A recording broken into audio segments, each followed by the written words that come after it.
નમસ્કાર મિત્રો, વિશ્વાસ એકેડેમીમાં આપનું સ્વાગત છે અને આજનો ટૉપિક છે એસે રાઇટિંગ, જે જીપીએસસીમાં તો ડેફિનેટલી આવે જ છે, પરંતુ હવે જે નવી સ્કીમ નીકળી છે ગવર્મેન્ટની કે ભાઈ ક્લાસ 3 ગ્રુપ એમાં એ લોકો સબ્જેક્ટિવ ડિસ્ક્રિપ્ટિવ પૂછવાના છે, એમાં પણ આનો રોલ બહુ મહત્ત્વનો છે. ઓકે, તો આની વિગત લઈએ આપણે અને આના અમુક કોર પાર્ટ તમે સમજાવીશ આજે, બરાબર, એસે રાઇટિંગના. તો જોઈએ સૌથી પહેલાં ઓફિશિયલ બ્લુ પ્રિન્ટ. હવે આ જીપીએસસીએ નક્કી કરેલી ઓફિશિયલ બ્લુ પ્રિન્ટ છે કે a minimum of 250 words and a maximum of 300 words. એટલે કે તમને એસેની એક લિમિટ આપી છે, વર્ડ લિમિટ, કે જેમાં તમારે 250થી 300 વર્ડ્સની વચ્ચે જ રહેવાનું છે. આ લિમિટ જરા ધ્યાન રાખજો, આગળ પાછળ ન થાય, આની વચ્ચે રહેવાનું છે. ઓકે, તમે 300ની અંદર લખો, 250થી ઉપર લખો, fine, that's a safe limit, આની બહાર જતા નહીં.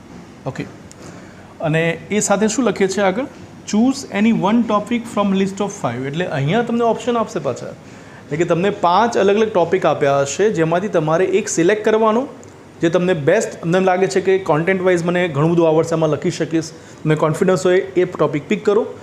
એકચ્યુઅલી છે ને, આની બી એક ટેકનિક હોય છે કે પર્ટિક્યુલર કયો ટોપિક પિક કરવો ને, એ બી અમે આગળ બતાવીશું, બરાબર. ધ થિંગ ઇઝ, તમારે આમાં એક ટોપિક પિક કરવાનો છે, ભલે 5 આપ્યા હોય. ઓકે, અને એના એરિયા કયા છે, એસે અલગ અલગ પ્રકારના હોય છે, બરાબર. ડિસ્ક્રિપ્ટિવ હોઈ શકે, એનાલિટિકલ હોઈ શકે, philosophical, based on current affairs. આ દરેક એક્ઝામ્પલથી આગળ બતાવું છું તમને. ઓકે, તો આ છે જીપીએસસીની બ્લુ પ્રિન્ટ, અને જીપીએસસીમાં આ 20 માર્કમાં પૂછાય છે. 20 માર્ક્સનો ક્વેશ્ચન છે આ. ઓકે, હવે વાત કરીએ, જેમ આગળ હમણાં વાત કરી કે ભાઈ અલગ અલગ પ્રકારના હોય છે, ડિસ્ક્રિપ્ટિવ આવે છે, એનાલિટિકલ ને બેઝડ ઓન કરંટ અફેર્સ. તો એક્ઝેક્ટલી વસ્તુ છે શું? તો દેખો, ડિસ્ક્રિપ્ટિવ મતલબ થાય છે કે કોઈ વસ્તુનું ડિસ્ક્રિપ્શન, કોઈ વ્યક્તિનું ડિસ્ક્રિપ્શન, કોઈ સ્થળનું ડિસ્ક્રિપ્શન, એવા એસે ટોપિક્સ. જેમ કે independence day celebration in India. હવે આ એક પ્રકારનો એક સેલિબ્રેશન છે જે આપણે એવરી યર કરીએ છીએ, આપણે જાણીએ છીએ, ઇઝી ટોપિક છે. સમજૂતી માટે ઇઝી ટોપિક એટલા માટે લીધો છે કે તમે બેઝિક સમજો, એસેનું કોર પાર્ટ ખબર હશે તો પછી એડવાન્સ લેવલમાં તમને વાંધો નહીં આવે. ઓકે, તો વસ્તુ એ છે કે આ ડિસ્ક્રિપ્ટિવ થયો, આમાં આપણે આ વસ્તુનું ડિસ્ક્રિપ્શન આપવું પડે, સેલિબ્રેશનમાં શું થાય છે એની માહિતી તમારી પાસે હોવી જોઈએ. બીજું છે ધ હિમાલયાસ, એ આ બી ડિસ્ક્રિપ્શન છે, કોઈ પર્ટિક્યુલર લોકેશન, હિમાલયા, બરાબર ને. તો આમાં બી તમારી પાસે પર્ટિક્યુલર ઇન્ફોર્મેશન હોવી જોઈએ. ડિસ્ક્રિપ્ટિવ ટોપિક્સ તમે નહીં લખી શકો જો તમારી પાસે એની પ્રોપર કોન્ટેન્ટ નહીં હોય તો. એટલા માટે દેખો, એસે રાઇટિંગમાં હું હંમેશા વિદ્યાર્થીઓને કહું છું કે આ માત્ર ઇંગ્લિશ સ્કિલ ચેક નથી કરતા આ લોકો તમારી કોન્ટેન્ટ બી ચેક કરે છે. એટલા માટે તમારી જનરલ અવેરનેસ રાખવાની છે. એક્સ્ટ્રા રીડિંગ કરો, તમારી જનરલ અવેરનેસ, જનરલ નોલેજને વધારો. નહીં તો અમુક ટોપિક્સ એવા હશે કે જેમાં તમને કંઈ ખબર જ નહીં પડે કે શું લખવું છે. પછી ઇંગ્લિશ ગમે તેટલું સારું હોય, કોન્ટેન્ટ જ નહીં આવડે તો આગળ ક્યાં જશો તમે, બરાબર. તો ધ્યાન રાખવાનું એસેમાં ખાસ. ઓકે, હવે આગળ આવે છે ફિલોસોફિકલ અથવા આર્ગ્યુમેન્ટેટિવ એસે. તે આ પ્રકારના હોય. તો તમે એક ક્વેશ્ચન પૂછ્યો હોય કે ભાઈ is eastern culture better than western culture. એટલે કે ઇસ્ટર્ન એટલે કે આપણું અહીંનું જે કલ્ચર છે, better than western culture, western culture કરતાં સારું છે. તમને પ્રશ્ન કર્યો છે. હવે આ પ્રશ્નનો જવાબ આપણે એસે ફોર્મમાં આપવાનો છે, આખો નિબંધ લખવાનો છે આમાં.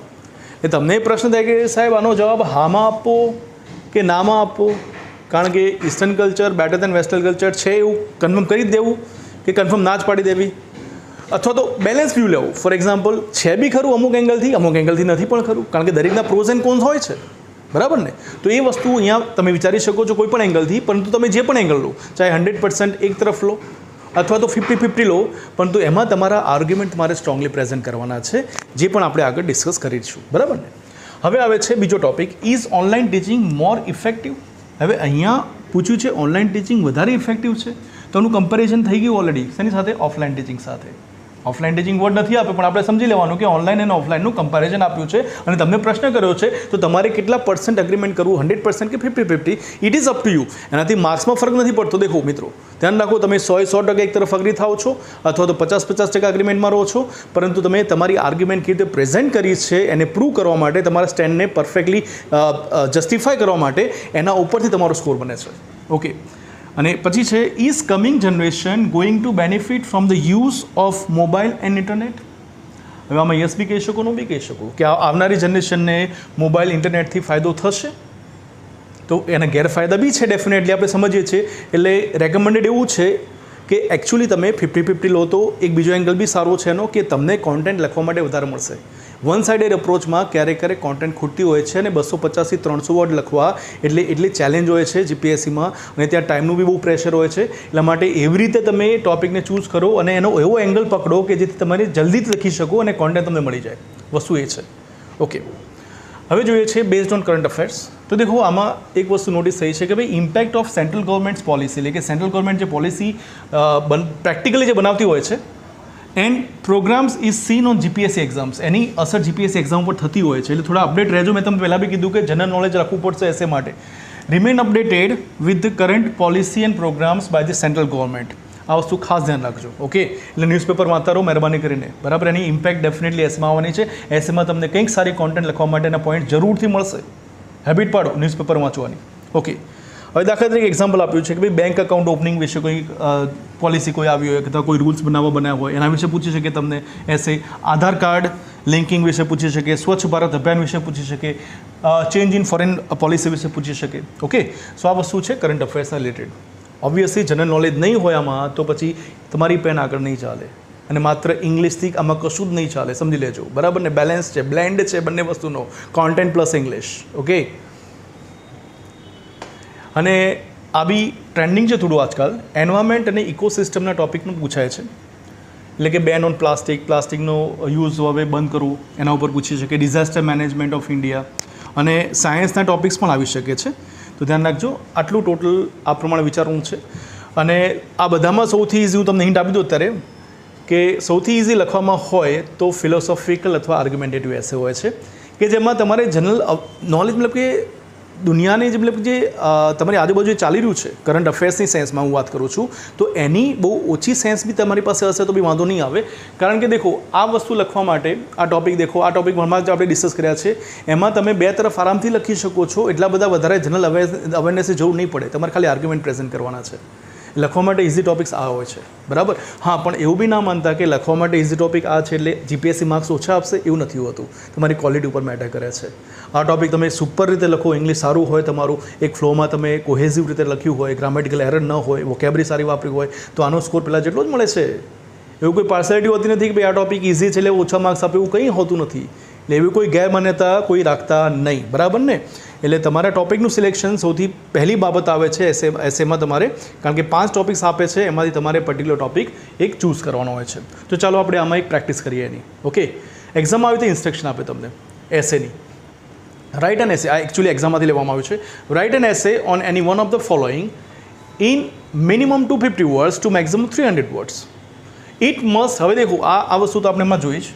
હવે એક્સ્ટ્રા વસ્તુ પણ કહે છે લોકો, શું કહે છે, એમની રિક્વાયરમેન્ટ કહે છે. જીપીએસસી એવું કહે છે કે અમારી આટલી રિક્વાયરમેન્ટ છે, આટલેથી આટલે સુધી રિક્વાયરમેન્ટ છે, આ રિક્વાયરમેન્ટ તમે પૂરી કરી દો તો અમે તમને સરસ સ્કોર આપીશું, બરાબર ને. દેખીએ, it must exhibit your grasp and critical understanding of the subject in the best possible individual style. એમાં બે વસ્તુ છે કે સબ્જેક્ટનું નોલેજ તમારું હોવું જોઈએ ભાઈ. સબ્જેક્ટ નોલેજ જે કહેવાય છે, કોન્ટેન્ટ મેં હમણાં જ વાત કરી, કોન્ટેન્ટ હશે તો ચાલશે ગાડી આગળ. ઇન્ડિવિજ્યુઅલ સ્ટાઇલ તમારી, ગોખેલું નહીં. ગોખેલું અમુક લોકો 50, 60, 70 એસે ગોખીને જાય છે અને પછી બધું ત્યાં પાવભાજી કરે, બધું ભેગું કરે છે. નો, ઇન્ડિવિજ્યુઅલ સ્ટાઇલ હોવી જોઈએ, ખબર પડી જશે જો સ્ટાઇલ પ્રોપર નહીં હોય તો. Okay, having originality of thought and expression, બરાબર ને. એક્સપ્રેશન એકચ્યુઅલી એ વોકેબરી સાથે રિલેટેડ ટર્મ છે. આપણે વાત કરીએ તો ઇડિયોમેટિક એક્સપ્રેશન્સ આવે છે, ફ્રેઝલ વર્બ્સ આવે છે, વોકેબરીના અલગ અલગ એંગલ્સ હોય છે, બરાબર ને. તો એ બી લોકો ચેક કરતા હોય છે. It must be well argued piece of writing. જ્યારે આર્ગ્યુમેન્ટના એસે આવે તો ધ્યાન રાખજો આર્ગ્યુમેન્ટ સ્ટ્રોંગ હોવું જોઈએ. એનું એક એક્ઝામ્પલ આગળ તમને આપું છું, આર્ગ્યુમેન્ટ કેટલી સ્ટ્રોંગ હોઈ શકે. રાઇટિંગ કોહેરન્ટલી, કોહેઝન, કોહિરન્સ, જોરદાર વસ્તુ છે. મેં તમને આગળના મારા જે ડેમો લેક્ચર્સ હતા એમાં પણ કીધું હતું કે ડિસ્કોર્સ માર્કર્સ આવે છે ઇંગ્લિશમાં. આ એક સ્ટ્રોંગ ટૂલ છે તમારા રાઇટિંગને એકદમ ફ્લોમાં લાવવાનું. એટલે કે તમે જ્યારે કોઈ પેરેગ્રાફ લખો, એસેમાં પેરેગ્રાફ્સ લખવા પડશે કે નહીં, બરાબર. તો એ પેરેગ્રાફ્સની અંદર આવતા બધા જ વાક્યો લિંક થયેલા હોવા જોઈએ. કોઈ પણ વ્યક્તિ તમારો પેરેગ્રાફ વાંચે તો એને એક સ્ટોરી જેવું લાગવું જોઈએ, અલગ અલગ પોઈન્ટ્સ મૂકે એવું ના લાગવું જોઈએ. એને કનેક્ટેડ આઈડિયાઝ કહેવાય અને એને શું કહેવાય છે, કોહેરન્ટલી લખેલું કહેવાય છે, બરાબર ને. અને આવે છે છેલ્લું, and sequentially with observance of grammatical rules. Grammar તો તમારો બીજો છોડવા નથી, ગ્રામર ઇઝ અ મસ્ટ, બરાબર. અને ગ્રામરમાં પાછી બે વસ્તુ આવે છે, ગ્રામેટિકલ એક્યુરેસી અને ગ્રામેટિકલ રેન્જ, જેની ઓલરેડી વાત આગળ થઈ ગઈ છે, બરાબર ને. એક્યુરેસી ચેક કરશે, વારે ઘડીએ ભૂલો કરશો તમે ગ્રામરમાં, એસેમાં, તો પછી તમારા સ્કોર ઉપર ઇમ્પેક્ટ થઈ શકે છે. અને રેન્જ, હાઈ સ્કોર લાવવો તો તમારે રેન્જ જોઈશે. રેન્જ એટલે કે તમે ગ્રામરના ડિફરન્ટ સ્ટ્રક્ચર્સ ઇમ્પ્લિમેન્ટ કરતા હોવા જોઈએ. એ પ્રેક્ટિસ તમારે કરવાની છે, જે આપણે કરાવીએ છીએ આ સંસ્થામાં. ચલો હવે જોઈએ કે અહીંયા તમને યાદ છે ને 250 થી 300 વર્ડ્સમાં તમારી લિમિટ છે, પણ હવે કેટલા ટોપિક આપે છે? 5, જેમાંથી તમારે સિલેક્શન કરવાનું છે કોઈ પણ એકનું. તો દેખો આપણી પાસે 5 ટોપિક છે. સ્ટડી થોડી સેકન્ડ્સમાં ક્વિકલી જોઈ લો આ ટોપિક્સ કયા કયા છે.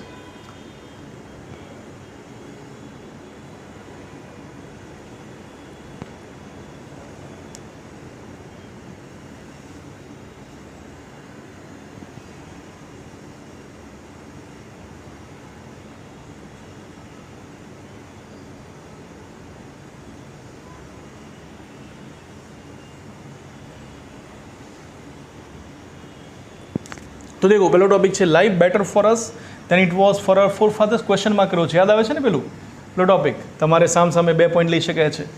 એટલે કે આપણી લાઈફ જે છે આપણા પૂર્વજોની લાઈફ કરતાં સારી છે, તો હા બી પાડી શકાય, બિલકુલ ના બી પાડી શકાય 100%, અને 50-50 ઉપર લઈ શકાય છે. અમુક હદ સુધી સારી છે, પરંતુ અમુક લાઈફસ્ટાઈલ એ લોકોની પણ સારી હતી, બરાબર ને.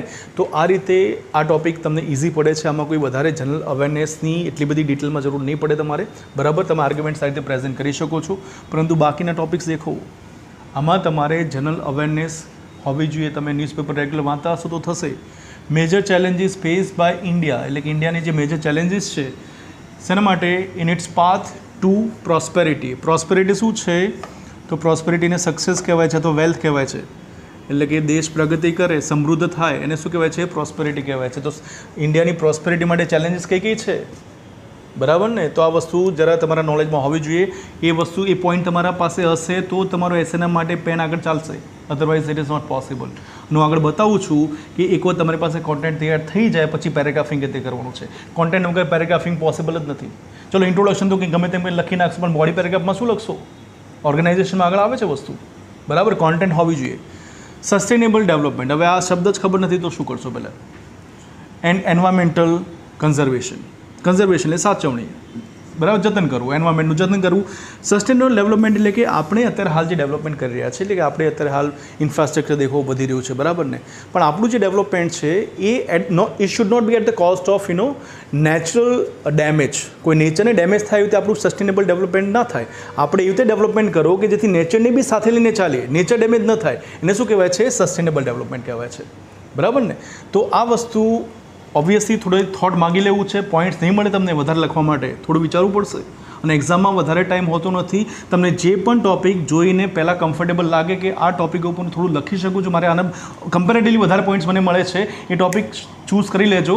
ત્યાં વધારે વેઇટ ન કરતા, બરાબર ને. કારણ કે દરેકે દરેક ટોપિકનું માર્કિંગ ઇક્વલી જ થાય છે. એમાં ઇઝી છે, ડિફિકલ્ટ છે, પ્રમાણે મેં આગળ બી કીધું હતું કે એમાં માર્ક્સ વધતા ઓછા આપવામાં આવતા નથી. ઓકે, ચલો હવે આવે છે આ ટોપિક. દેખો, જ્યુડિશિયલ એક્ટિવિઝમ. હવે આ વસ્તુ તો બહુ લીગલ ટર્મની છે, બરાબર ને. આ વસ્તુ તો આઈ થિંક કદાચ મેં બી સાંભળી બી નહીં અમુક વિદ્યાર્થીઓએ. જ્યુડિશિયલ એક્ટિવિઝમ શું છે? તો દેખો, હાઈકોર્ટ અને સુપ્રીમ કોર્ટના જજીસ પાસે અમુક પાવર્સ હોય છે કે જે એક્ઝિસ્ટિંગ જે લો બનાવે છે ને એના ઉપર જઈને પોતાના ચુકાદા આપી શકે. એને જ્યુડિશિયલ એક્ટિવિઝમ કહેવાય છે. ક્યારેક કરતા હોય છે લોકો, પોતાના અલગથી ચુકાદા આપી દે જે ઓલરેડી બંધારણમાં હોય નહીં, બરાબર ને. તે વસ્તુને જ્યુડિશિયલ એક્ટિવિઝમ કહેવાય છે, બરાબર. આના વિશે તો લખવું, મતલબ કે તમે ઘણું બધું સ્ટડી કર્યું હોય, મેં બી ક્યાંક વાંચ્યું હોય તો જ થઈ શકે. અને છેલ્લું છે make in India, need of the hours, એટલે કે આ બહુ તાકીદની જરૂરિયાત છે ઇન્ડિયામાં બધું વસ્તુ બનાવો. મેક ઇન ઇન્ડિયા પ્રોજેક્ટ તો ખબર હશે તમને, બરાબર. તો આ વસ્તુ થઈ સૌથી પહેલાં 5 ટોપિક, એમાંથી એક સિલેક્શનની વાત થઈ. તો આઈ વુડ રેકમેન્ડ કે તમે આ પ્રકારના ટોપિક લેશો. જો તમારું જનરલ અવેરનેસ કાચું હોય તો ડેફિનેટલી તમને જો આમાંથી કોઈ સારો આઈડિયા આવતો હોય તો તમારે એક ટોપિક પિક કરવાનો છે, બરાબર. સારું ખરાબ કોઈ ટોપિક હોતો નથી, બરાબર ને. જીપીએસસી પાર્શિયાલિટી એવું કોઈ કરતું નથી.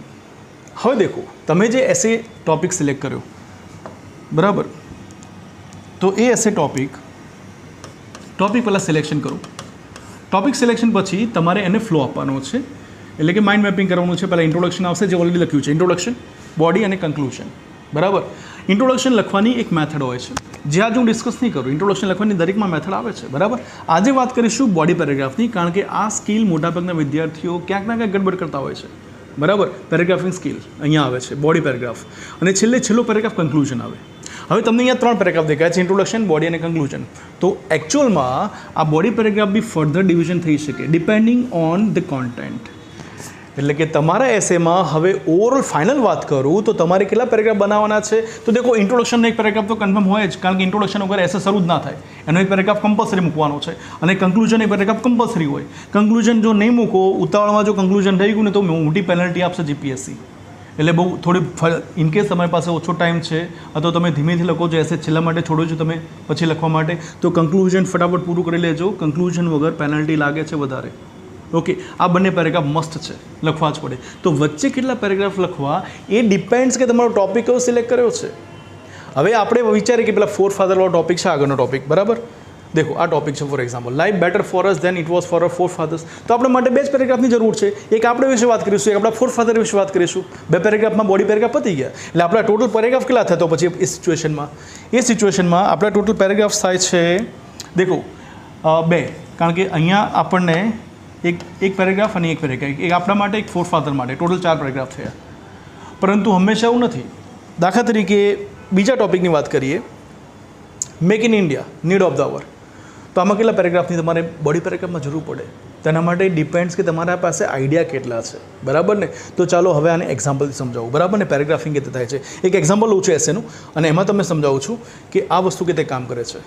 તો ચલો એક્ઝામ્પલમાં જઈએ એ પહેલાં જરા જોઈ લઈએ કે ફાઇનલી આપણે સ્ટેપ વાઇઝ શું કરવું છે. એક્ઝામમાં સૌથી પહેલાં ટોપિક સિલેક્શન કરો.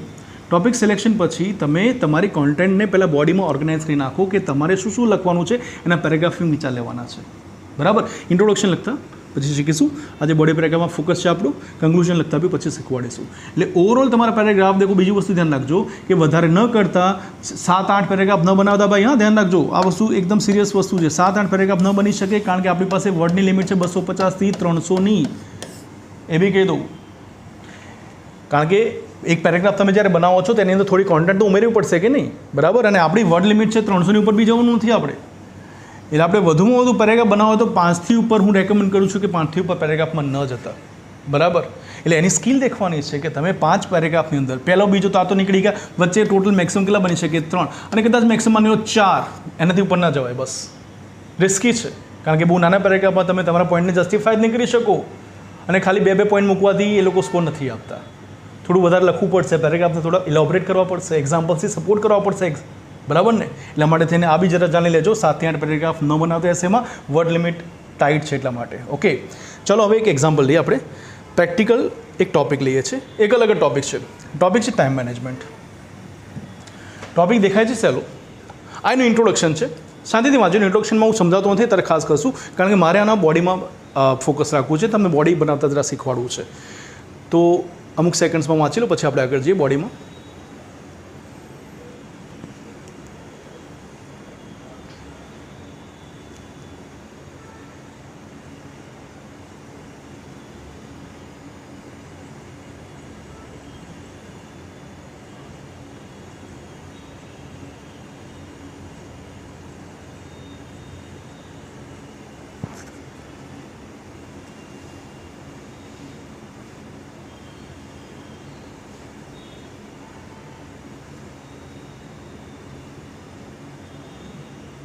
ચલો, આની મેથડ જોઈશું, પછી આપણે ફોકસ કરીએ હવે બોડી પેરેગ્રાફમાં. ચલો, તો મારો તમને પ્રશ્ન છે, ઇન્ટ્રોડક્શન તો થઈ ગયું છે, આ ઇન્ટ્રોડક્શન છે આપણું રેડી. કન્ક્લુઝન બી છેલ્લે કરી નાખીશું, પણ હવે વચ્ચે બોડી પેરેગ્રાફ્સ કેટલા મૂકવાના મારે, તો ડિપેન્ડ્સ કે હું ડીપમાં કેટલું વિચારી શકું આ ટોપિક વિશે. ટાઈમ મેનેજમેન્ટ વિશે હવે મારે અંદર બોડીમાં કંઈક લખવું છે, બરાબર. તો શું લખી શકું? તો સૌથી પહેલાં તો ટાઈમ મેનેજમેન્ટ કેવી રીતે થાય એની મેથડ આપી શકું, બરાબર. ટાઈમ મેનેજમેન્ટના ફાયદા બી કહી શકું, આઈડિયા આવે છે. પછી બીજું શું કહી શકાય, આઈડિયા છે? અમુક લોકો ટાઈમ મેનેજમેન્ટ નથી કરી શકતા, એના કારણ બી આપી શકાય. તો દેખો, આ બધા પોઈન્ટ્સ બની રહ્યા છે, આને માઇન્ડ મેપિંગ કહેવાય. અને આ દરેક પોઈન્ટ પોતાની એક અલગ આઈડેન્ટિટી ધરાવે છે, એટલા માટે એનો એક અલગ પેરેગ્રાફ બની શકે છે. ટાઈમ મેનેજમેન્ટના ફાયદા, એટલે આખો ફાયદાનો પેરેગ્રાફ અલગથી બનાવો તો જમલ નહીં કરી નાખો.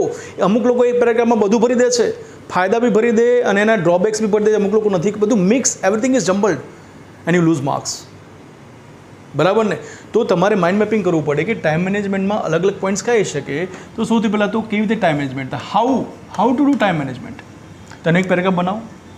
પછી એના બેનિફિટ શું છે, બરાબર, એ બી મૂકી શકાય. પછી અમુક લોકોની લિમિટેશન હોય કે ટાઈમ મેનેજમેન્ટ નથી કરી શકતા, અમુક લિમિટેશન હોય છે, બિચારા વિચારે સવારે ઉઠીને કે હું આમ કરીશ, પણ પછી એક બેડ હેબિટ એક હોય છે પ્રોક્રેસ્ટિનેશન, વસ્તુને ડીલે કરી રાખવી, બસ એવી ટેન્ડન્સી બી અમુક લોકોની હોય છે, એના કારણે ટાઈમ મેનેજમેન્ટ થઈ શકતું નથી. તો એ વસ્તુને અલગ તરીકે બનાવી શકાય કે નહીં, બરાબર? તો બસ તમારી પાસે એટલીસ્ટ આવા સ્ટ્રોંગ 3 પોઈન્ટ્સ બી આવી જાય, બરાબર, તો તમારો એસે તૈયાર થઈ શકે છે. અને હવે આપણું ઓવરઓલ ફ્લો તૈયાર થઈ ગયો. ઇન્ટ્રોડક્શન તો બની ગયું છે. બોડી પેરેગ્રાફ 1માં હું હાઉથી લખીશ, બીજામાં બેનિફિટ્સ લખીશ, અને છેલ્લામાં લિમિટેશન ત્રીજામાં લખીશ. તો મારે 3 બોડી પેરેગ્રાફ થઈ ગયા કે નહીં, અને છેલ્લે કન્ક્લુઝન આપીશ. તો દેખો, આના સેમ્પલ આન્સરમાં બી તમે બતાવી દઉં. દેખો, આ સેમ્પલ આન્સર છે. To elaborate, every day most of us spend more than 50% of time on daily needs. બરાબર, આપણે 50%થી વધારે સમય તો ડેલી નીડ્સ ઉપર કાઢીએ છીએ. સચ એઝ સ્લીપમાં ટાઈમ જાય, ક્લિનિંગ, ગ્રૂમિંગ, તૈયાર થવાનું છે, the meal, as well as on entertainment, TV બી દેખવું છે, મોબાઈલ ચેટિંગ બી કરવું છે. 50% ટાઈમ આપણો 12 કલાક લગવામાં જતા રહે, બરાબર.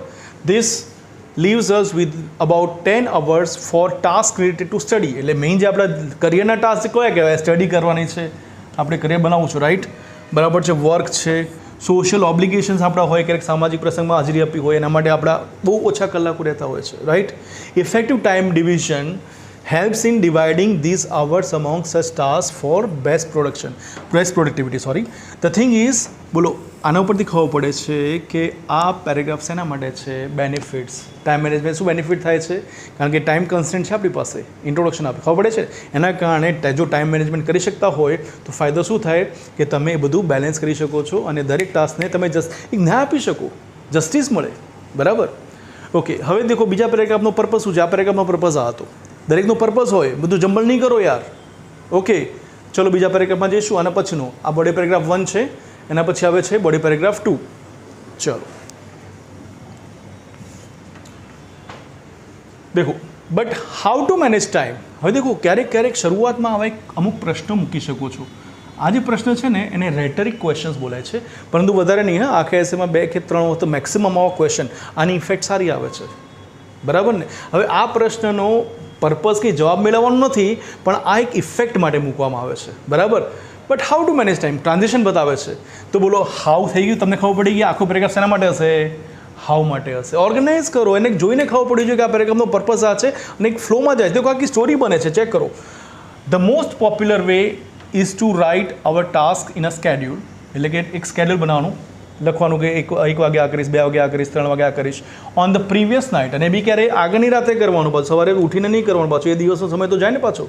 એ પ્લાનિંગ કરી દેવાનું પહેલેથી, pre planning, just before going to bed. આ એક રસ્તો છે, બરાબર. ઓકે, અને એમાં શું થઈ શકે, most important and urgent task, એટલે કે એકદમ અગત્યના ટાસ્કને શું કરે, such as consulting a doctor should be on the top. Obviously એ બહુ મહત્વનું ટાસ્ક, એને ટોપ ઉપર રાખવાનું છે. એક કામ તો બધું જ જોઈએ, ડૉક્ટરને મળવું એ મહત્વનું કામ છે. વાઇલ લેસ ઇમ્પોર્ટન્ટ વન્સ, એટલે કે ઓછું important such as cleaning the cupboard. હવે ક્લીન ધ કબોર્ડ ઇમ્પોર્ટન્ટ હોય કે ડૉક્ટરને મળવું ઇમ્પોર્ટન્ટ હોય, ઓબ્વિયસલી ડૉક્ટરને મળવું ઇમ્પોર્ટન્ટ છે, તો એને પ્રાયોરિટીમાં રાખવું પડે. પ્રાયોરિટાઇઝ ધ ટાસ્ક, બરાબર ને. Okay, such as clean cupboard should come later on the list. હવે દેખો, અહીંયા મેં શું કર્યું છે, ધ મોસ્ટ પોપ્યુલર, પહેલાં એક પોઈન્ટ મૂક્યો મેં અહીંયા બી હાઉ ટુ મેનેજ ટાઈમમાં મેં શું કર્યું છે, 2 મેથડ આપી છે. પહેલી મેથડ અહીંથી પહેલાં આપી, બીજી મેથડ અહીંયા દેખો બીજી આપી. Also we should keep this priority list handy. અને પાછું લિસ્ટ રાખવાનું, હેન્ડી રાખવાનું, ખિસ્સામાં મૂકી રાખવાનું. હેન્ડી એટલે ખિસ્સામાં રાખવાનું, આપણી પાસે અવેલેબલ હોવું જોઈએ ગમે ત્યારે જોઈએ ત્યારે. And follow it through out the day. આ ડિસ્કોર્સ માર્કર દેખાય તમને, ડિસ્કોર્સ માર્કર આ કનેક્ટ કરે છે. આ વસ્તુ ઇમ્પોર્ટન્ટ છે. ફ્લો આવી ગયો, હાઉ ટુ મેનેજ ટાઈમ. હવે દેખો, તમને એવું લાગે કે સર આ મારે કંઈ બીજું લખવું છે, હાઉ ટુ મેનેજ ટાઈમ, મારી પાસે બીજો આઈડિયા છે, તો લખો. આ એક સિમ્પલ આન્સર છે. આ કોઈ સ્ટાન્ડર્ડ કે ઓનલી આન્સર નથી, સમજો. દરેકના થોટ્સ અલગ અલગ દિશામાં કામ કરતા હોય છે, પરંતુ તમારું બેસ્ટ આપવાનો પ્રયત્ન કરો, પણ ધ્યાન રાખજો જંબલ ન કરતા. બસ એક દરેક પેરેગ્રાફનો એક પર્પઝ હોય છે, એને પકડીને ચાલજો. That's it. ઓકે, ચલો હવે આપણે આગળ જઈએ થર્ડ પેરેગ્રાફમાં. મેં જે વાત કરી પ્રમાણે થર્ડ પેરેગ્રાફ પણ છે, બરાબર. તો ચાલો હવે શરૂઆતમાંથી જ ખબર પડી જાય છે. દેખો, જ્યારે બી હાવેવર આ શબ્દ આવે ને, હાવેવર આ કોન્ટ્રાસ્ટ બતાવે છે. However on the other hand in contrast, okay, that means કે હવે આમાં કંઈક કોન્ટ્રાસ્ટિંગ વસ્તુ આવી રહી છે. દેખો, for some people time management is difficult. હવે એ લોકો માટે આવશે, ખબર પડી કે હવે એ લોકોની વાત થશે. ત્રીજા પેરેગ્રાફનો પર્પઝ બદલાઈ ગયો ભાઈ. Okay, one reason is laziness. દેખો રીઝન બી આપ્યા છે કે લેઝીનેસ હોય છે પહેલી રીઝન. લવર્સ ઓફ કમ્ફર્ટ, જે લોકોને કમ્ફર્ટ બહુ ગમે છે, such people tend to put off એટલે કે મુલતવી રાખે, જે ટીડીએસ ટાસ્ક, જે બહુ આમ વધારે ટાઈમ લઈ લે, કંટાળો આવે એવા ટાસ્ક મૂકી રાખે સાઈડમાં, because they are incline to do sum easy or entertaining task first. એમને બસ બેઠા બેઠા મસ્તીથી આરામદાયક કામ હોય ને વહેલા ગમે, એ લોકો લેઝીનેસમાં પડે રહે, બરાબર ને.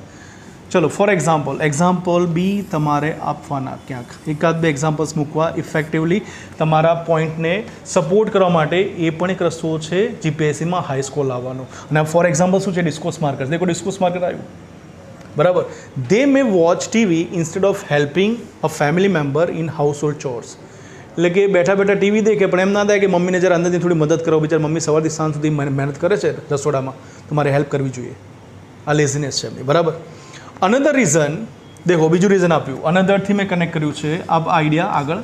અનધર રીઝન, બીજું રીઝન શું છે? Is disorganize lifestyle. અમુક લોકોની લાઈફસ્ટાઈલ એવી જ હોય કે ગમે તેમ બધું, એમના ઘરે જાઓ તો બધું આડું અસ્વ્યસ્ત પડ્યું હોય, એમની લાઈફ બી આવી જોઈએ અસ્વ્યસ્ત જ હોય, બરાબર. Disorganized lifestyle such as people habitually do task હેફઝાર્ડલી.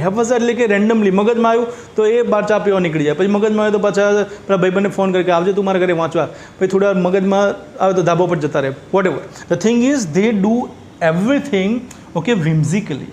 હેફઝાર્ડલી એટલે કે ગમે તેમ અસ્વ્યસ્તથી કરે છે અને જે મગજમાં આવે પ્રમાણે કરે, and this overlook assigning order to there activities. Order હોવો જોઈએ, પ્રાયોરિટી હોવી જોઈએ કે આ વસ્તુ મારે પહેલાં કરવી છે, આ વસ્તુ પછી કરવી છે. એટલે આ બે રીઝન આપ્યા છે, એના કારણે અમુક લોકો ટાઈમ મેનેજમેન્ટ કરવામાં ફેલ જાય છે. આ ત્રીજો પેરેગ્રાફ થયો મારો. હવે મને ખબર પડી છે કે મારે વર્ડ લિમિટ થવા માંડી છે, કારણ 300 વર્ડ ઉપર જવાનું નથી ને, એટલે હવે પછી હું વધારે ચોથો પેરેગ્રાફ લખવા જઈશ, બરાબર. હા, તો પછી મને તકલીફ થઈ શકે છે. એટલા માટે મેં શું કર્યું છે, આ એક સેમ્પલ આન્સર જ બનાવી સમજાવવા માટે સીધું કન્ક્લુઝન મૂકી દીધું છે. સીધું કન્ક્લુઝન, ટુ કન્ક્લુડ કરીને. દેખો કન્ક્લુઝનમાં પણ જુઓ કે શરૂઆતમાં ડિસ્કોર્સ માર્કર છે, દેખાય છે ટુ કન્ક્લુડ, આ ડિસ્કોર્સ માર્કર છે. ઇન કન્ક્લુઝન બી મૂકી શકાય, પછી આ વસ્તુ મૂકી છે. કન્ક્લુઝન લખવાની બી મેથડ હોય છે, પણ હાલ ફોકસ નહીં કરીએ કારણ કે આપણી પાસે બીજા આગળ બી સેમ્પલ છે, બોડી પેરેગ્રાફ ડિસ્કસ કરવાના, ઠીક છે. તો આ હતી વાત ટાઈમ મેનેજમેન્ટના એસેની. તો ચલો હવે આપણો એક આગળનો જે ટૉપિક હતો, જે તમને 5 ટૉપિક્સ આપ્યા હતા જે એસેમાં, આ 5 ટૉપિક આમાંનો છેલ્લો ટૉપિક જે છે ને, મેક ઇન ઇન્ડિયા, એના વિશે થોડું ડિસ્કસ કરી લઈએ ક્વિકલી. એના સેમ્પલ આન્સરમાં મેં બતાવું કે દેખો કઈ રીતે ઓર્ગેનાઇઝ થાય છે વસ્તુ. બોડી પેરેગ્રાફ પર ફોકસ કરજો, બરાબર ને. બહુ જોરદાર સ્કિલ આપી રહ્યો છું, બરાબર ને, કારણ કે એસેમાં માર્ક્સ લાવે એટલે બહુ બધા એંગલ્સ હોય છે ને. ઇન્ટ્રોડક્શન વ્યવસ્થિત લખવું, પહેલાં તો શરૂઆત જ પ્રોપર હોવી જોઈએ, જેને ત્યાં સ્કીપ કરી નાખીએ છીએ. આપણે બોડી પર ફોકસ કરી રહ્યા છીએ, કન્ક્લુઝનને ત્યાં સ્કીપ કર્યું છે. પછી ઇન્ટ્રોડક્શન, કન્ક્લુઝન બધું તૈયાર થઈ જાય પછી તમારે એની અંદર તમે કેટલી એડવાન્સ વસ્તુ મૂકી શકો છો એ વસ્તુ આવે છે. એટલે પહેલાં આ બધી સ્કિલ શીખો, પછી તમારી લેંગ્વેજની ઇમ્પ્રુવમેન્ટના લેવલ્સ આવશે અલગ અલગ, બરાબર. સ્કૂલમાં ગમે તે કર્યું હોય, પણ જીપીએસસીમાં સિસ્ટમેટિકલી, મેથોડિકલી અને એકદમ ધીરજથી કામ લેવું પડશે. ઘણું બધું નહીં આવડે, શીખવું પડશે. ફ્રસ્ટ્રેશન આવશે ક્યાં ક્યારે રે થતું નથી મારાથી, પણ પેન નથી મૂકવાની, કારણ કે નિર્ણય તમે લીધો છે ક્લાસ 1 2 ઓફિસર થવાનો, બરાબર ને, અને થઈને જ રહેવાનું છે. મહેનત પડશે જરૂરથી, ડેફિનેટલી. દેખો મેક ઇન ઇન્ડિયાની વાત કરીએ, ઓકે. તો એમાં અચ્છા બીજી એક વાત કહી દઉં, આજે મેં અહીંયા ડોટ મૂક્યા છે, બુલેટ પોઈન્ટ્સ. આ બુલેટ પોઈન્ટ છે. એક્ઝામમાં પેરેગ્રાફની આગળ બુલેટ પોઈન્ટ્સ ન મૂકતા. આખો એસે એક યુનિફાઈડ બોડી કહેવાય છે, એટલે દરેક પેરેગ્રાફ આગળ ઘણા લોકો આમ એરો મૂકતા હોય છે, જેવો પેરેગ્રાફ શરૂ થાય એમ એરો મૂકે. આવું ભૂલથી પણ ન કરતા. કોઈ પણ પેરેગ્રાફ આગળ એરો ન મુકાય, સીધા આવી રીતે લખાય છે. પેરેગ્રાફિંગની સ્કિલ્સ પણ જ્યારે ચલાવીશું ત્યારે તમને ડિટેલમાં એની માહિતી આપીશું. અત્યારે આપણે જઈએ છીએ મેક ઇન ઇન્ડિયા. હવે દેખો મેક ઇન ઇન્ડિયાનું આ ઇન્ટ્રોડક્શન છે, થોડી સેકન્ડ્સમાં જરા વાંચી લેજો મિત્રો.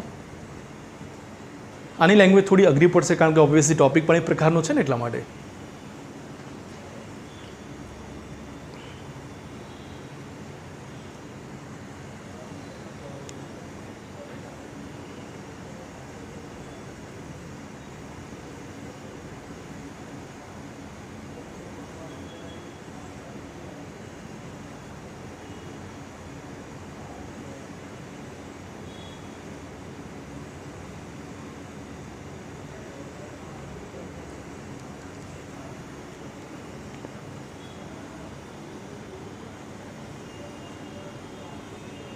ઇન્ટ્રોડક્શનનો પર્પઝ હોય છે ટોપિકની અંદર એન્ટર થવું, બરાબર.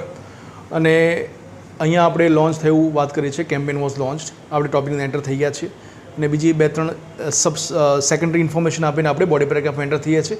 હવે ચાલો તમે મને કહો કે આના બોડી પેરેગ્રાફ 1માં મારો પર્પઝ શું છે. આજે પાર્ટ આપ્યો છે આખું વાંચી જાઓ, કારણ કે આનું ચોક્કસ પર્પઝ છે. આ પેરેગ્રાફ એક ચોક્કસ એરિયા પર ફોકસ કરે છે, એનો એક પર્પઝ છે. મેક ઇન ઇન્ડિયા, હું તમને રીડ કરું, તમે જરા વિચારો કે કયો પર્પઝ છે. Make in India focuses on 25 sectors of the economy. Okay, દેખો અહીંયાથી ખબર પડી જાય આઈ થિંક ફોકસ એનો ક્યાં છે. જોયું તમને અમુક હિન્ટ મળી જાય તમને કે આ પેરેગ્રાફનો પર્પઝ શું છે, તેનું ફોકસ ક્યાં છે. દેખો, ઇટ વિલ બૂસ્ટ, એટલે કે એ શું કરશે, એ હેલ્પ ક્યાં કરશે, એનું ફોકસ ક્યાં હશે, બરાબર ને. દેટ મીન્સ કે એની યુઝફુલનેસ બતાવી છે આમાં. Foreign direct investment, thereby bringing development and subsequently એટલે કે as a result creating job opportunities. Eventually દેખો આ ડિસ્કોર્સ માર્કર છે. It will minimize the imports and increase exports of various products and bring technological revolution to the country. બરાબર. બીજી એક વસ્તુ not કરો કે દેખો આ જે સેન્ટેન્સ છે અહીંથી શરૂ થાય છે, દેખાય છે, અને અહીંયા પૂરું થાય છે. આ સ્કિલ હોવી જોઈએ. લોંગ સેન્ટેન્સીસ લખતા આવડવા જોઈએ તમને. મોટાભાગે તમે ઓબ્ઝર્વેશન કરજો, તમારા સેન્ટેન્સની એક લિમિટ થઈ જાય છે, તમે એક લિમિટ બાંધી દીધી છે કે ભાઈ 12, 15 કે 16 વર્ડનું એક સેન્ટેન્સ બનતું હોય. વધારે લોંગ સેન્ટેન્સ તમે નથી બનાવતા ક્યારેક, પણ ક્યારેક લોંગ સેન્ટેન્સીસ બહુ ઇફેક્ટિવ હોય છે. આખું એક જ માં પતાવી દીધું મેં, દેખો, બરાબર ને. તો આ પ્રમાણે બી તમારી પાસે એક સ્કિલ હોવી જોઈએ. બોલો આનો પર્પઝ શું છે? તો આનો પર્પઝ એ છે કે એકચ્યુઅલી આ મેક ઇન ઇન્ડિયા શું કરશે, એકચ્યુઅલી એનો પર્પઝ શું છે, બૂસ્ટ કરશે, આ છે તે યુઝફુલનેસ બતાવ્યું છે, બરાબર. આ પેરેગ્રાફનો પર્પઝ માત્ર આટલો છે. હવે બીજા પેરેગ્રાફમાં જઈએ. દેખો અહીંયા શું આપ્યું છે, to smoothly run this policy. તો આના ઇમ્પ્લિમેન્ટેશનની વાત થાય છે. તમે શાંતિથી વાંચી જાઓ. ઇમ્પ્લિમેન્ટેશન એટલે કે આ પોલિસીને કેવી રીતે રન કરવી એના માટે દેખો આપ્યું છે. ચેક કરો, આનો પર્પઝ બદલાઈ ગયો. સ્ટડી કરો, વર્ડ વોકેબરી દેખો, કયા પ્રકારની વોકેબરી છે, સેન્ટેન્સની લેન્થ દેખો, ગ્રામર દેખો.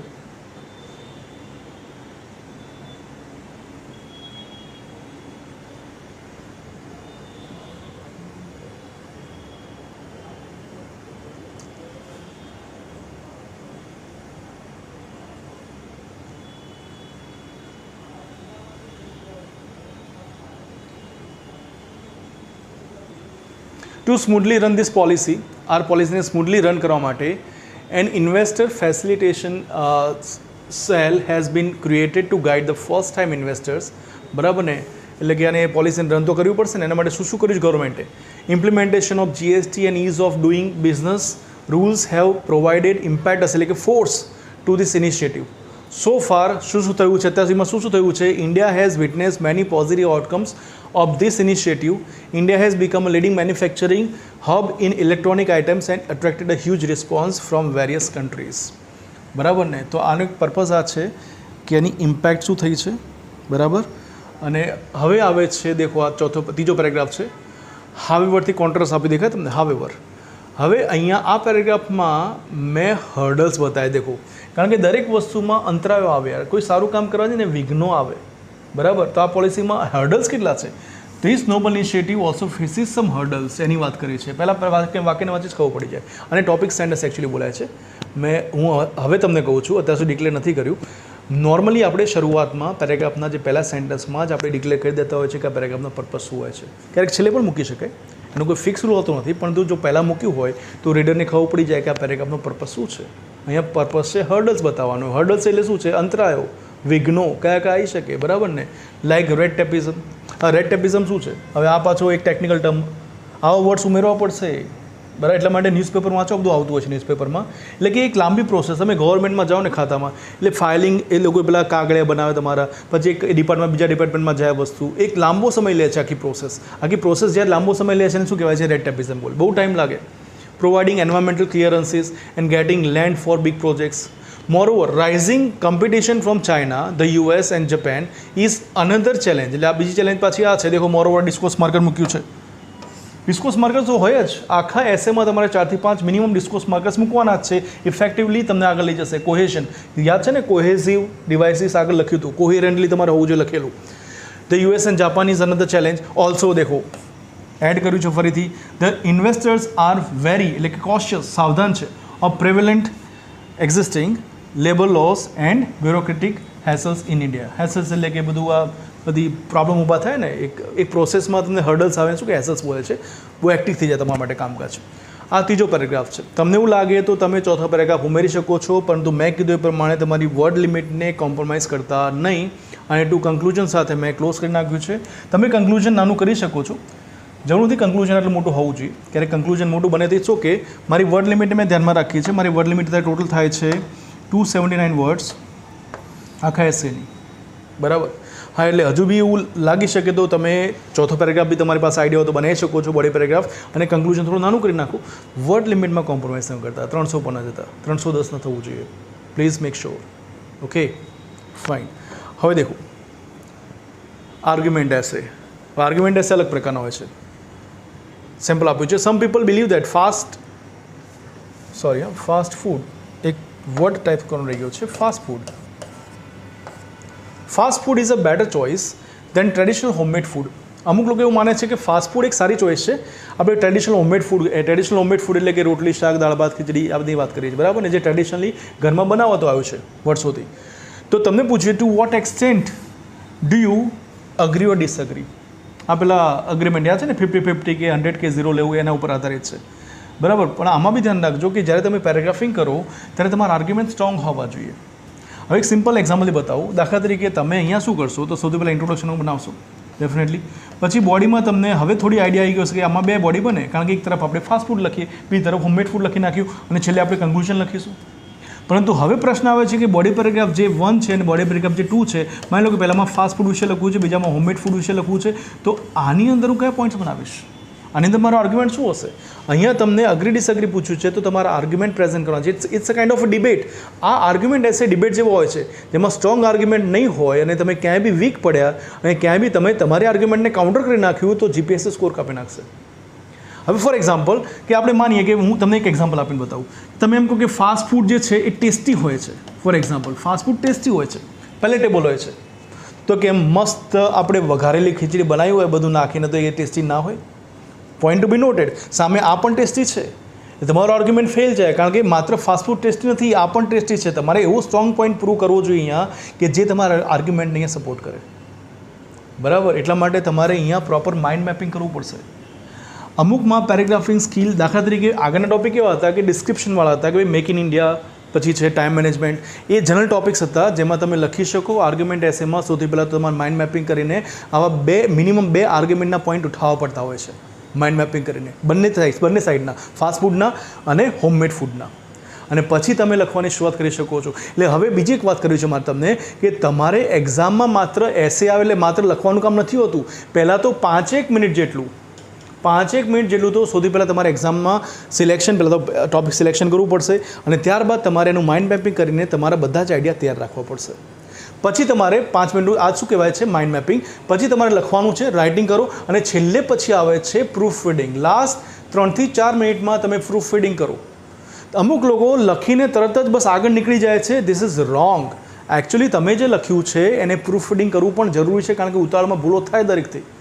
અને ત્યાં તો પેનલ્ટી, ઇંગ્લિશ લેંગ્વેજ એટલે નાના મને પેનલ્ટી લાગી શકે. ફૂલ સ્ટોપ છે, કેપિટલ રહી ગયું છે, ક્યાં સ્પેલિંગ મિસ્ટેક કરી નાખી છે, ક્યાં પ્રપોઝિશન રહી ગયું છે, અથવા એની જગ્યાએ ઓન મૂકી દીધું છે, સમથિંગ જે સિલી મિસ્ટેક છે. એના માટે તમારે પ્રૂફ રીડિંગ, ટાઈમ મેનેજમેન્ટ બી જોડે એક જોવાના છે, બરાબર. અને આમાં વધારે ટાઈમ બી એટલો લેવાનો નથી, તે આગળના બધા ટોપિક્સ રહી જાય. જીપીએસસીમાં પહેલો જ ક્વેશ્ચન આવે છે, આમાં જ વધારે ટાઈમ લઈ લેશો, પોણો કલાક જેટલું પતી ગયું, તમારા જીપીએસસીમાં બધું પૂરું કામકાજ. આગળ કશું પૂરું જ નહીં થાય પછી પેપર તમારું. ટાઈમ મેનેજમેન્ટ કરવાનું છે. ઓવરઓલ ટાઈમ મેનેજમેન્ટ પછી બતાવીશું કે દરેક ટોપિક વાઇઝ કેટલો સમય તમે ફાળવી શકો છો. That is to be taken separately. હવે આવે છે પ્રોબ્લેમ સોલ્યુશન. આ પ્રોબ્લેમ સોલ્યુશનમાં પણ એવું થાય છે કે આવા પ્રકારના એસે જ્યારે આવે છે ત્યારે એમાં બી ફરીથી પેરેગ્રાફિંગમાં શું થાય છે, શરૂઆતમાં ઇન્ટ્રોડક્શન બનાવ્યું, છેલ્લે કન્ક્લુઝન બનાવ્યું. હવે વાત આવે છે બોડી પેરેગ્રાફની. તો તમને એમ થાય કે સાહેબ આમાં ઇઝી છે ને સાહેબ, આમાં પ્રોબ્લેમ લખી દો, આમાં સોલ્યુશન લખી દો, બરાબર. પણ એટલું ઇઝી બી નથી. દેવો આપણે જોઈએ, આ ક્વેશ્ચન આપ્યો છે. Almost every city in the world is facing the problem of pollution. એટલે કે લગભગ વર્લ્ડની દરેક સિટી, લગભગ અમુક સિટી જે છે ફોરેનની, અમુક જ ઘણી ગાંઠી, જેમાં ખરેખર લોકો બહુ કોશિયસ છે, ગવર્મેન્ટ બહુ ધ્યાન રાખે છે પોલ્યુશન માટે, બરાબર. તો એટલે પોલ્યુશનનો પ્રોબ્લેમ દરેક જગ્યાએ છે almost. What are the types of pollution? દેખો પૂછ્યું છે. હવે દેખો જે પૂછ્યું છે આપવાનું છે લોકોને, ટાઈપ્સ ઓફ પોલ્યુશન કયા છે. હવે તમારી જનરલ અવેરનેસ જોઈએ પછી આમાં, બરાબર. Offer solution two this problem. This problem શું છે? પોલ્યુશનનું સોલ્યુશન તમે આપો. ઓકે. તો અહીંયા તમે ટાઈપ્સ ઓફ પોલ્યુશન તો કેટલા બધા છે. વોટર પોલ્યુશન કયા કયા છે? Air pollution, noise pollution, land pollution, nuclear pollution, thermal pollution. List છે મોટું. તો શું અહીંયા લિસ્ટ બનાવશો તમે? એક્ઝામમાં ધ્યાન રાખજો, તમે જ્યારે લખો છો કે એર પોલ્યુશન પહેલું આવે તો આમાં આ જે છે ને બુલેટ પોઈન્ટ્સ મૂકવાની વાત નથી. બોડી પેરેગ્રાફ તમે 4-5 બુલેટ પોઈન્ટ્સ મૂકી દે અને બીજામાં જતા રહે ના. અહીંયા તમારે થોડું ઇલોબરેટ બી કરવું પડે. એર પોલ્યુશન થાય છે એનું એક નાનું રીઝન કોઝ આપવું પડે ઇન્ડિયાના પર્સપેક્ટિવ. કારણ અહીંયા પૂછ્યું છે, ઇન્ડિયા પૂછ્યું છે ને, it is not there. Yes, no, India નથી આપ્યું તો વર્લ્ડ વાઇડ છે. દેટ મીન્સ કે અહીંયા તમારે એર પોલ્યુશન લખ્યા પછી એને થોડો પોઈન્ટને ઇલોબરેટ કરવું પડશે. પછી તમે નોઇઝ પોલ્યુશન લખો છો તો પોઈન્ટને થોડો ઇલોબરેટ કરવો પડશે. દેટ મીન્સ કે તમે માત્ર પોલ્યુશનના લિસ્ટ નહીં બનાવી શકો અને આપણી પાસે બહુ બધા પોલ્યુશન છે. બરાબર. હવે વાત આવે એના સોલ્યુશનની. તો શું દરેકના સોલ્યુશન આપવા જરૂરી છે? હા, જેટલા પ્રોબ્લેમ લખ્યા છે તો સોલ્યુશન આપણે ડેફિનેટલી આપ્યા પડશે. બરાબર ને? તો શું તમને પ્રશ્ન થાય કે સાહેબ આ એક જ રસ્તો છે? કારણ કે આમાં તો એસે લાંબો થઈ જાય તમારો. તમે ટ્રાય કરજો આજે જેટલા બી પ્રકારના પોલ્યુશન છે, બરાબર, એને એક પોઈન્ટ લખવાનો, પછી એક પોઈન્ટ ઇલોબરેશન કરી તમે આખો એક પેરેગ્રાફ બનાવો, જેના સોલ્યુશન પેરેગ્રાફ બનાવજો અને આઈ એમ શ્યોર કે તમે 300 વર્ડની ઉપર જતા રહેશો. તો એના માટે શું કરવું આ પરિસ્થિતિમાં કે જેમાં તમારે ખરેખર કોન્ટેન્ટ મોટી છે અને એને સ્માર્ટલી નાની કરવી છે, તો એક ત્રીજો પેરેગ્રાફ બનાવી તમે કે તેને સ્માર્ટલી ક્લોઝ કરી શકો છો કોન્ટેન્ટને. એ પણ અહીંયા અમે શીખવાડીશું જેથી પેરેગ્રાફિંગમાં તમે ફેલ ના જાઓ અને વર્ડ લિમિટ તમારે એચીવ થાય ને ટાઈમ મેનેજમેન્ટ બી બધું થઈ જાય તમારું. બરાબર. અને કન્ક્લુઝન છેલ્લે એડ કરવાનું છે. તો વસ્તુ એ છે મિત્રો કે એસેમાં એસે છે ને, એસે રાઇટિંગ દેખાય છે સહેલું, સ્કૂલમાં બી આપણે ઘણું કર્યું છે, પરંતુ જીપીએસસીની જ્યારે વાત આવે છે ક્લાસ 1-2ની ત્યારે એમાં એની ચેલેન્જ ઓર બી વધી જાય છે કારણ કે એક સેન્સિટિવ ટાસ્ક છે. આ તો માત્ર એક એંગલ આજે ડિસ્કસ કર્યો છે અને એ બી ઉપરથી આપણે વાત કરી છે. ડિટેલમાં જો તો પ્રેક્ટિસ પણ નથી કરી તમારી પાસે ભાઈ પેરેગ્રાફિંગ સ્કિલ શું છે. બરાબર. બીજા ઘણા બધા એરિયા એસેના આવે છે જે આપણે રેગ્યુલર લેક્ચરમાં જોવાના છે. ઓકે. તો મિત્રો એક બીજી વાત કે આવતીકાલે યુપીએસસીની જે એક્ઝામ છે એના માટે વિશ્વાસ એકેડેમી તરફથી બધાને ખૂબ ખૂબ ઓલ ધ બેસ્ટ દિલથી અમે પાઠવીએ છીએ અને આ સાથે આપણે આજનું લેક્ચર પૂરું કરીએ છીએ. Thank you.